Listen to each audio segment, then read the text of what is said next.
You know something? When all of these stores first went empty and businesses began leaving New York City, all the experts here blamed those closures on the rise of remote work and the events of 2020. But here we are 4 years later, and businesses keep shutting down and leaving, even though all of our leaders claim New York is back, making it seem like nobody here wants to mention the real reason all of our stores are shutting down. So I will.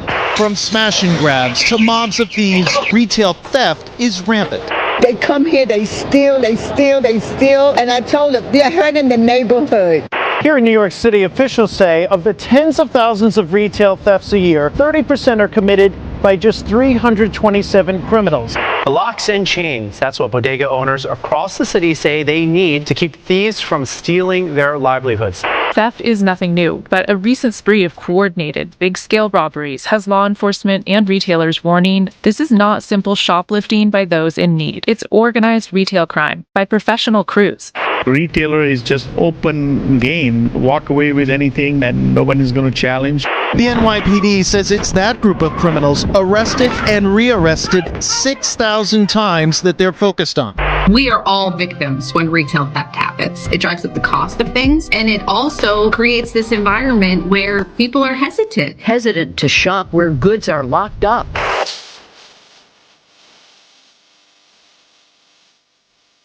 So shoplifting is making New York a ghost town, and nothing is being done to stop it. And what's completely ridiculous about that is most people who live here have no idea how much this specific type of crime is ruining their lives. And that it's not victimless. In fact, they're the victims. Because this morning, many a New Yorker woke up in a city even more expensive than it was when they went to bed last night, not realizing that the cost of crime affects every aspect of life here, going much further than a few wasted minutes in CVS waiting for someone to unlock the progressive plexiglass, standing between them and their $18 deodorant, which costs $18, not because Walgreens and CVS are too stupid to understand that that's 3 times what it might cost on Amazon. It's $18 because in order to exist, a store has to turn itself into a product penitentiary, locking up everything from ice cream to clothing in an attempt to stop those items from wandering out of the store. But that's only the beginning, because as you're about to see, the cost of crime doesn't just raise the prices of the physical things people buy, it also raises the cost of the things you eat, even if it's food from a restaurant. And worst of all, most New Yorkers have no idea that as we allow more and more shoplifting, rents for their apartments will just end up going higher and higher. But before we uncover the connection between rampant crime and rents that nobody can afford, it's important to understand that the real reason all of this is happening is because in New York, you can steal under $1,000 worth of stuff and not go to jail, even if you get caught on the 5th or 6th time, which essentially means every thief in town has unlimited get-out-of-jail-free cards and no reason to stop stealing anything. On top of that, many of the city's leaders and residents feel bad for these criminals, insisting that they're just stealing entire displays of North Face jackets from Macy's so that they can buy a sandwich or get something to eat. Which isn't true at all. This thievery, it's organized retail crime. And what's worse is the people who love to make excuses for this type of crime and pass it off as if it's no big deal, they're the ones suffering the most because of it. And it's also the reason many of them are stuck in tiny little apartments like this one that they may never escape from.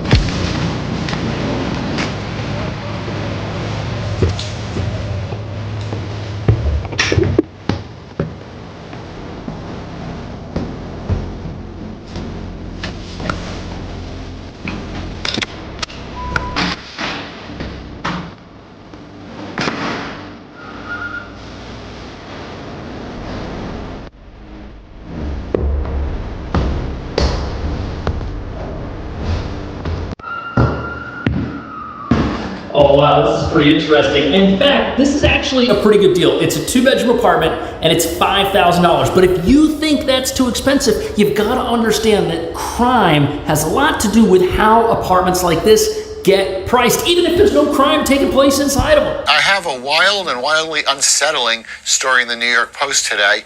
It's about the $4.4 billion shadow economy created by people shoplifting and then the fences who sell their stuff. Stealing is, bad enough, and that's enough of a job, I guess. But the job. So in New York, shoplifting accounts for $4.4 billion of economic activity. activity. That's ridiculous. And what it means is that literally nothing in this town is safe. Everything gets stolen from every type of store there is, unless of course it sells food. But as you're about to see, even those places aren't safe from the cost of crime, and neither is the rent for your apartment. And that's because if every business in this city is a potential target for criminals, they've either got to spend more money on security, or they're gonna have to eventually shut down when the crime costs them so much money that they have to go out of business. And here's how that affects the price of your apartment. Your landlord, they probably just don't own only this one place. In fact, a lot of rental properties, they're in buildings like this one where you've got 20 apartments in total, all owned by one big company. And the landlords that own these, they don't just get their money from our apartment after we rent it, they get their money from the neighboring apartment and the other neighboring apartment, but they also get their money from the storefronts at ground level. For example, check out this building across the street. They've got an empty storefront on their ground level. That place doesn't earn any money. And if there are apartments upstairs, those may not make enough money at their current rents to satisfy the landlord's bills. And this creates a weird situation that not everybody's aware of. The more money that landlords lose on their ground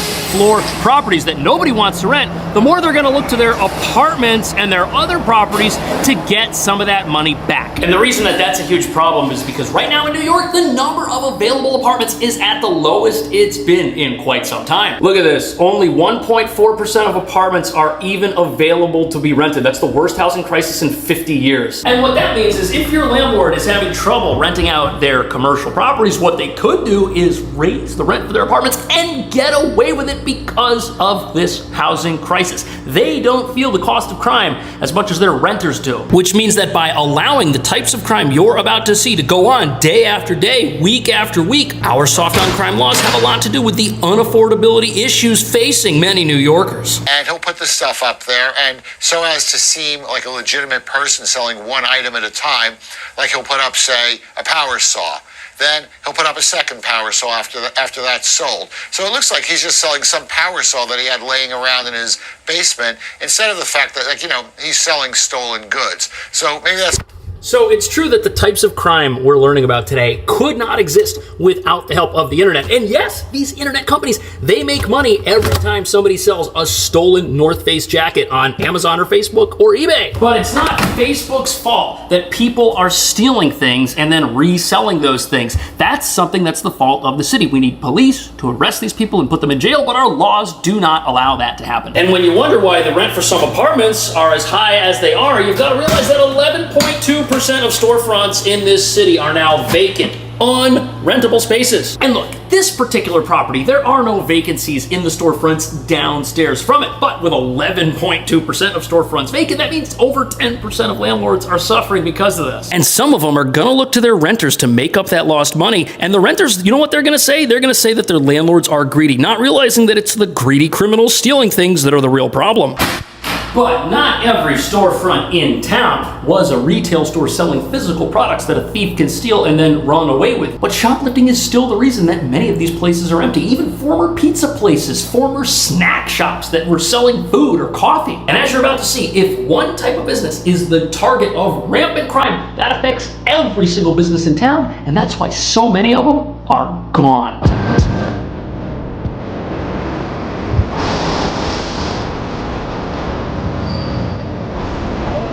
So here we are, busy residential neighborhood, not a corporate environment that might be negatively affected by remote work. No. All of this are apartments, and you have a lot of storefronts like these over here and the ones across the street that are just sitting empty that nobody wants to rent out. All right here. Why would that be in a neighborhood where there's tons of people who live here? Well, as you're about to see, it's because shoplifting is so bad that once enough stores start closing down, it really creates this unstoppable wave of closures that threaten pretty much every business in town, even if they sell coffee or bananas or pizza. Theft is hitting profits at some of the biggest retailers, including Target, Walgreens, and Home Depot. Mentions of organized retail crime on company earnings calls went up by 43% from January through August of 2023. One of the buzzwords on on those. So when you watch these videos, it's easy to focus on the visual of all of these people running into a store, grabbing things, and then escaping with thousands of dollars worth of merchandise. But it's actually what you're not seeing in videos like this that's the real problem. For example, 9 months ago, Target famously closed a flagship store in the East River Plaza in Harlem. The store was full of shoppers, but sadly it was also full of criminals, and once it shut down, a giant economic hole was left in that neighborhood, which totally screwed up the foot traffic dynamic because people were going there specifically to shop at that Target, and once it was gone, they didn't come to that neighborhood anymore. And if you look around, all of the stores nearby are suffering as well. There are now less customers at the other stores in the plaza, and the stores outside the plaza, they don't have anywhere near the foot traffic that they used to have. And that's a real shame because it takes a long time for stores to set up shop and start attracting businesses, for other businesses to have the confidence that a little place like the one behind me or the empty one across the street is also a good decision for them to rent. But just in a matter of weeks, once crime shuts down one location, it can have a domino effect that closes everything else nearby. But that's not the only reason places that sell food like coffee shops and pizza joints are closing as well. In response, they're doing what once would have been unthinkable, partnering with their direct competitors to use an AI-driven heat map that'll enable retailers to share real-time crime data. But if theft creeps in anyway, AI-powered surveillance will be listening in. This is what's next in retail theft. Right, so it's great that our stores are now taking a modern approach to deal with our modern criminals, but there's two problems with this. First, all of that technology, it's incredibly expensive, and you know what? It was never gonna make its way inside this bodega right here. They sell chips, they sell snacks, they sell candy. None of this AI-powered theft stuff was ever coming to a place like this, and isn't. It just costs way too much. They can't afford it. And the problem is all of this technology, it only benefits stores that have a big enough retail space to install all of it and enough money to afford it. Once they put it in and it does start to deter some criminals, those criminals are just gonna go to easier targets like the place that you see behind me to steal stuff from there and then resell it at another place just like it. But remember how we talked about landlords shifting their income from their vacant storefronts to their apartments upstairs? Well, even though we're in a housing crisis, the rent for apartments can only be so high. And at a certain point, the market for these things is just gonna say, nope, not interested, and the apartments will start to sit empty. So you know what happens? Well, if you have a thriving little business like this tiny hardware store that's been open for years, what often happens is landlords, when these leases come up for renewal, they jack up the rent on these stores to offset their losses as well. And the more landlords lose from shoplifting at their other storefronts, the more they're gonna look to little restaurants like this to make up that difference. And this is exactly what some experts are suggesting happened at the former Astor Place Starbucks in Manhattan's East Village. This place existed for 30 years, but they ended up closing because they said that their rent was too high. When interviewed, the property owner fired back saying that they had offered this Starbucks a lease extension at their current rent, but the chain refused and decided to shut down anyways. And why would that happen? Why would a place that sells coffee end up shutting down even when their rent doesn't go up? Well, I'll tell you why. One type of unpunished crime, which might be shutting down our stores, if that type of crime isn't being punished, none of the other types of crime that affect a place that doesn't actually sell a physical product is going to be punished either. And the more stores that shut down, the less locations you have for that criminal element to go during the day when they're not at home. And what ended up happening, the reason they ended up closing was because as the city around that business deteriorated, the rent that they paid last year wasn't the same value it was this year when they got that lease extension, so they shut down. But even though there are no winners at all when it comes to shoplifting in this city, the stores that usually end up folding first are the smallest stores, not the big chains, which can hold out longer because they're able to add security measures that small stores just can't. Not only because they can't afford it, but because many of these places are so small, there's just no way for them to fit the technology in to begin with. And if your store is too small and tiny to fit anti-crime prevention technology inside of it, how do you deal with the crime if the city won't? Thefts, threats, or maybe something worse. Bodega owners are fed up. They say looters are out of control, and they are pushing back, literally chaining up merchandise to combat those who walk in to steal. Very difficult time. So one of the best examples of this are these tiny little bodegas. They're feeling crime the most because these stores, they are so small. They've only got space for the person running it and maybe one other staff member, but that's about it. You're not getting a security team inside one of these little corner stores. In fact, it could probably only fit 4 or 5 customers, and there's no way they're gonna install product lockers and give some store manager the key and have them run laps through the store like you see at Walgreens or CVS. Not only can they probably not afford that type of technology like a CVS can, but there's just no physical room to even have a glass cage that opens. The aisles are so narrow, it's not even gonna work. And what that essentially means is many of the small businesses in this town, they are 100% powerless to stop crime. They've just gotta hope that the crime doesn't happen, or they've gotta do things like run a chain through the detergent handles to hope that those don't get stolen when the other stuff on the shelves is still stealable because it's like candy and consumables, which do get stolen and do get resold on the street. Everything in this town is being stolen and resold somewhere else. It's terrible. And the real problem here is not only that this is destroying the lives of the people that live in New York City, it's that the city's laws tell these stores that they have to police themselves because the resources of law enforcement are tied behind law enforcement's back. Every time a criminal gets arrested for stealing, they just end up getting released because